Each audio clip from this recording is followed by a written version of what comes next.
There's been a sensational development in one of Queensland's most infamous and baffling cold cases. The coroner has rejected murder-suicide in the case of best friends Julianne Leahy and Vicki Arnold, whose bodies were found near Atherton 22 years ago. Max Futcher was in court when the findings were delivered. And Max, Mrs Leahy's husband is now to stand trial. Yeah, Georgie, the coroner shocked just about everyone in the courtroom this afternoon when he ruled that Alan Leigh should stand trial for the unlawful killing of his wife Julianne and her best friend Vicki Arnold. He says their deaths were not murder-suicide. Mr Leigh was the last person to see the two women alive in far north Queensland back in 1991. And the coroner feels there's a good chance that a properly instructed jury could find him guilty. Few Atherton locals believe the bizarre murder-suicide theory in the deaths of Julianne Leigh and Vicki Arnold. And today, after more than 2 decades, neither does the coroner. Family and friends cheered and cried in the courtroom when Coroner Michael Barnes ordered an arrest warrant for Julianne's husband Alan Leigh to stand trial for unlawfully killing the best friends on a lonely track near Atherton in 1991. They were good friends. They trusted each other. So for her to do that wasn't going to happen.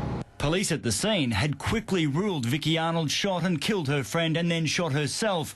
But the coroner ruled there was no motive, no history of violence and no mental illness. He said it would be unsafe and unreasonable to find Miss Arnold killed Mrs Leahy and then herself. Vicki Arnold was found holding the sawn-off rifle with her finger on the trigger, but the coroner says the gun would more likely have fallen out of the car, and there's a strong suspicion a third party has manipulated the scene.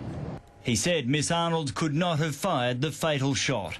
However, he found Julianne's husband, Alan Leigh, did have motives: financial problems and a life insurance policy payable to him, and a sexual relationship he started with his wife's teenage half-sister after Julianne was reported missing. The finding clears Vicki Arnold's name after 20 years. It takes Vicki straight out of the picture, as it should have been from word go. More family and friends watched the findings via video link in Cairns. I've never had any doubt that she was innocent. Alan Leigh wasn't at court but has always denied wrongdoing. The coroner has ordered a warrant for his arrest and recommended he hand himself into police. The coroner was also scathing in his criticism of the investigating police at the time. He says they were too fast to jump to the conclusion of murder-suicide. The Director of Public Prosecutions will ultimately decide if this matter does go to trial, but either way it is an extraordinary development after 22 years.